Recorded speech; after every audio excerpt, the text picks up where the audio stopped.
I mean, that could have come from some romantic era classical composition. Hi, everyone. Returning to explore a bit more of The Who, whom I have enjoyed each time I listen to them. Today it's going to be Baba O'Reilly. Baba O'Reilly is the opening track to The Who's fifth studio album, Who's Next? Nice name. The song title refers to two of Townsend's primary inspirations at the time, Indian spiritual master Meher Baba and American minimalist composer Terry Riley. Widely regarded as one of The Who's finest songs and as one of the greatest rock songs of all time, Baba O'Reilly appears in Time's all-time 100 songs list, Rolling Stone's list of the 500 greatest songs of all time, and the Rock and Roll Hall of Fame as one of the 500 songs that shaped rock and roll. Sounds like a good one.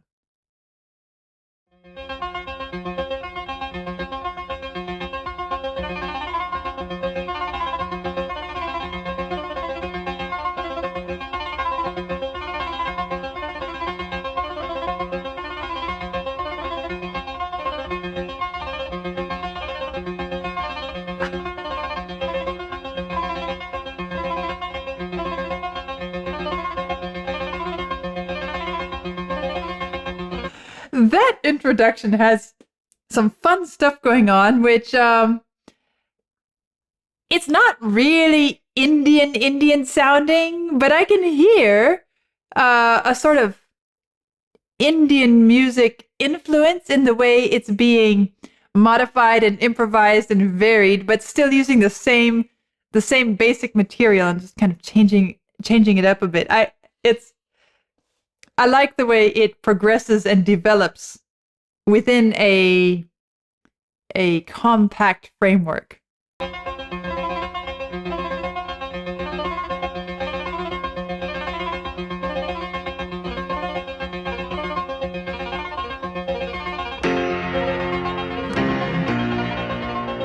Nice piano entrance.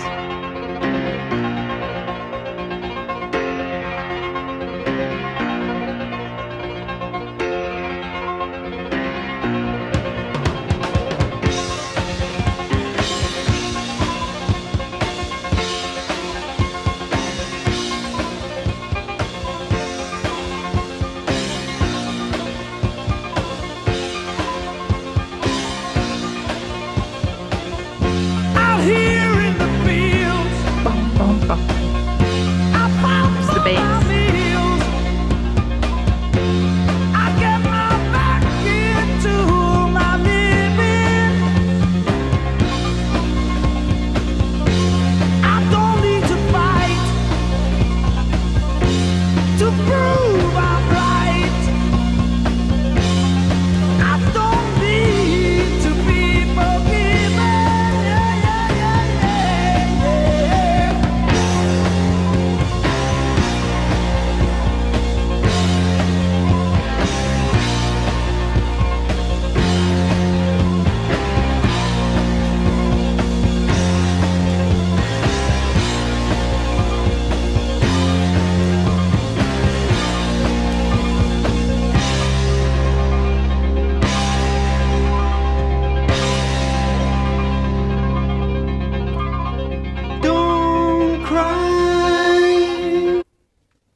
So interesting the way, as the introduction carefully introduced us to each instrument.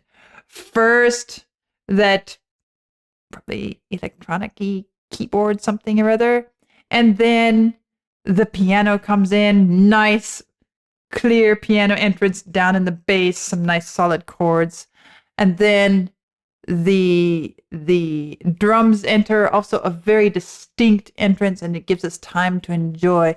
When the voice enters, that's when the bass enters, kind of shadowing and enhancing, reinforcing the piano bass line. All of that, distinct entrances, clear moments of time to notice and enjoy this instrument having just joined the mix.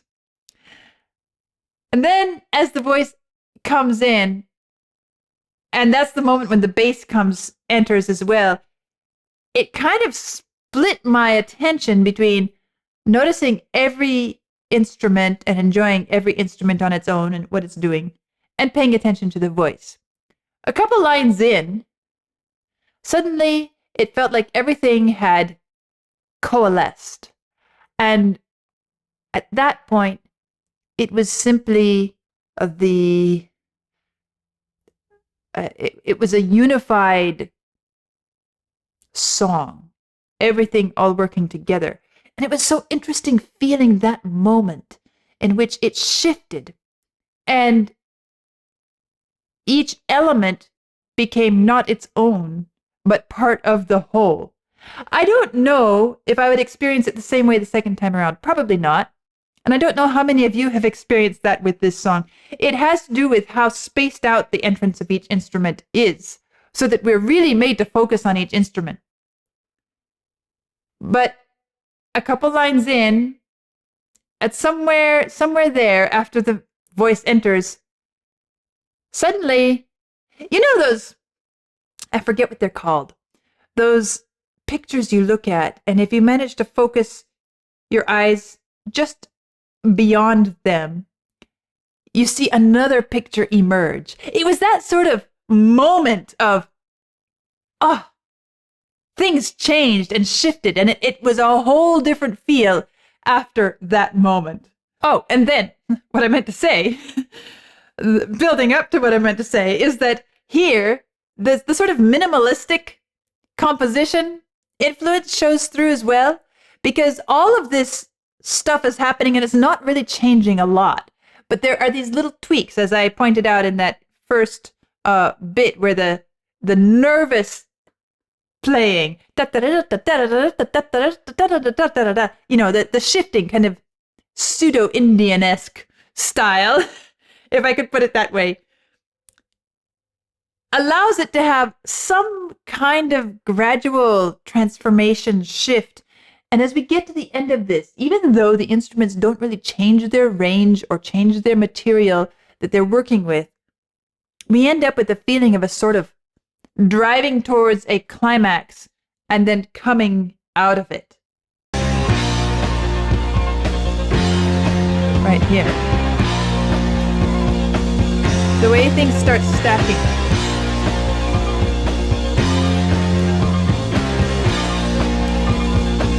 Right in here. Bum, bum. It has to do with the way that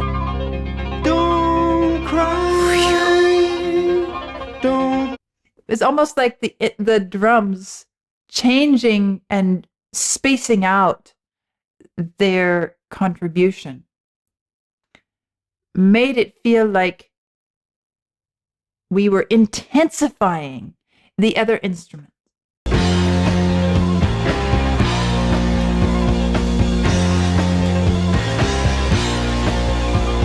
It's a rhythmic way of making us feel like we've arrived. Less harmonic.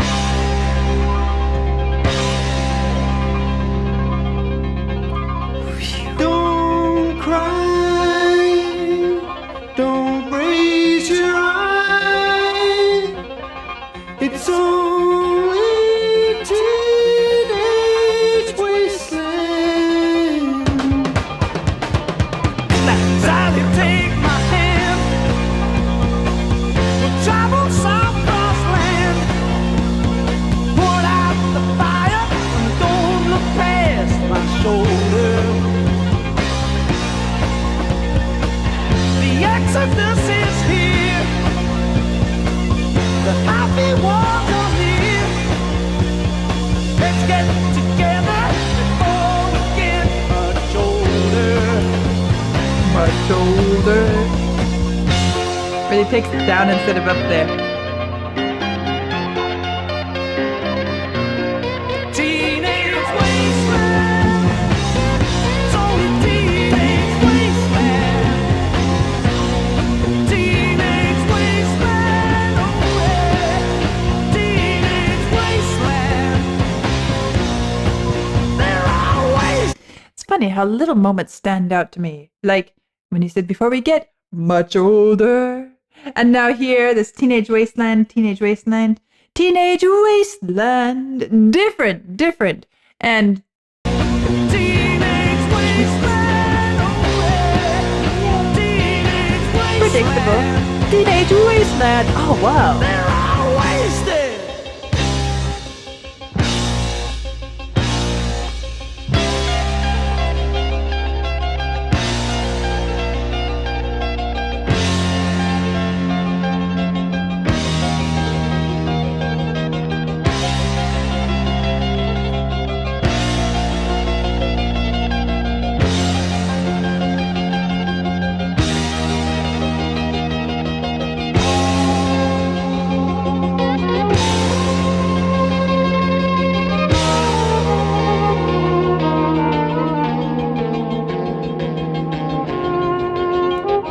Dun, dun.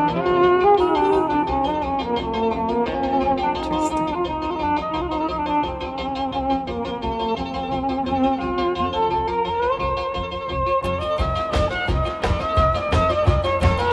Oh, here come the drums.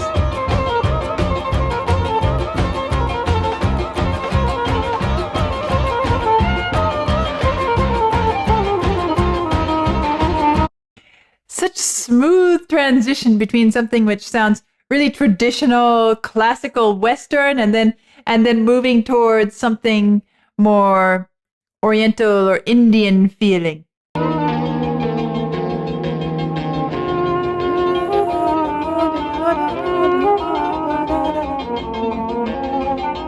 mean, that could have come from some romantic era classical composition, that melody.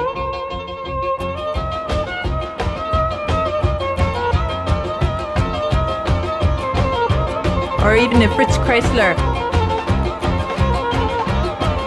But then it changes. Whole different feel, but it happens so smoothly.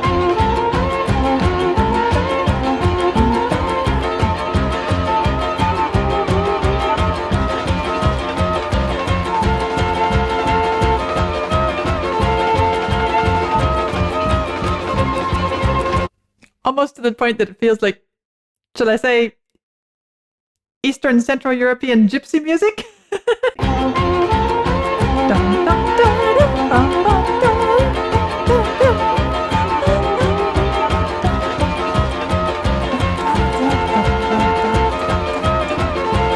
Makes you want to dance. Speeding up.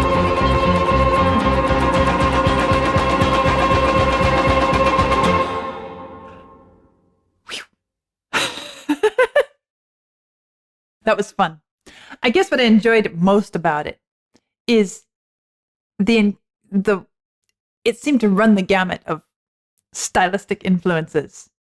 Hints of Indian, hints of, East Asian, hints of, classical Western.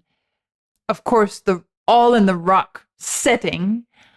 And then towards the end there, really, it felt like, to me, I was listening to gypsy music, from Central Eastern Europe. The nervous, what's the instrument called where they tap on the little strings and it's yeah, and then of course the fiddle, violin, scratching away, sawing away, and everything is so nervous and high energy, and then the way that they picked up the pace at the end, so much packed into.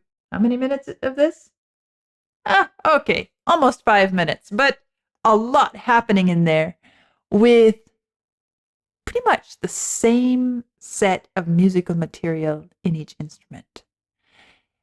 There wasn't a lot that really went outside of that little box of stuff we were handed at the beginning in the introduction.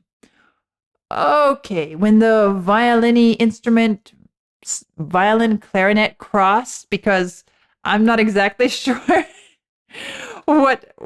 how they came up with that. It's modified. It was hard for me to pick out. Sometimes it felt more like a clarinet, then towards the end much more like a violin. That brought in a bit more new or different musical material, but for the most part we're working with the same stuff we've had all along, and we're simply rearranging it, shaping it, adjusting it, shaking up the rhythms, tweaking it here, tweaking it there, um, even even jumbling the notes and throwing them out in a different order. And that's basically what was done. And it worked.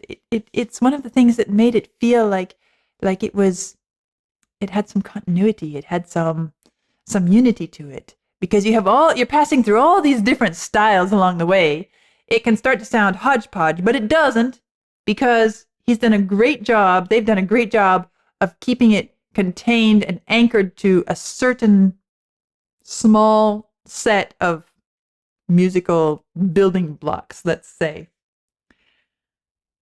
Lyrically, it feels kind of like a getting ready to take on responsible adulthood acknowledgement. This is teenage wasteland. And then the last line, they're all wasted, like, oh, okay, we're again transitioning. It's a song of transition, really, to my ears. Lyrically, out here in the fields, I fight for my meals, I get back into my living. I don't need to fight to prove I'm right. I don't need to be forgiven. Don't cry, don't raise your eye. It's only teenage wasteland. Sally, take my hand. Okay, there's a transition, something happening. The ideas are changing. We'll travel south across the land. Put out the fire, don't look past my shoulder. The exodus is here. Another transition happening in the lyrics. The happy ones are near. Okay. So we're moving towards the happy ones? Let's get together before we get much older. Another transition, another idea of we're going to be kind of rearranging our lives here before too much time passes. And then back to this teenage wasteland. It's only teenage wasteland. They're all wasted. Again, a transition, reshaping of what's being expressed. Both the music and the lyrics follow that pattern. And it works incredibly well. It feels good. It feels nice. And I have to say I'm impressed with what he did with it. For some reason, it doesn't really catch me personally as a piece that I relate to on a deep personal level. But as a piece of music, substantively, formally, the ideas expressed, the artistic element of it, it's great. And I guess that's one of the reasons it's such a big piece. So that's another one of the Who I've listened to, Baba O'Reilly, and checking off one by one the important pieces that I need to become familiar with. So, more coming soon. I'll see you then.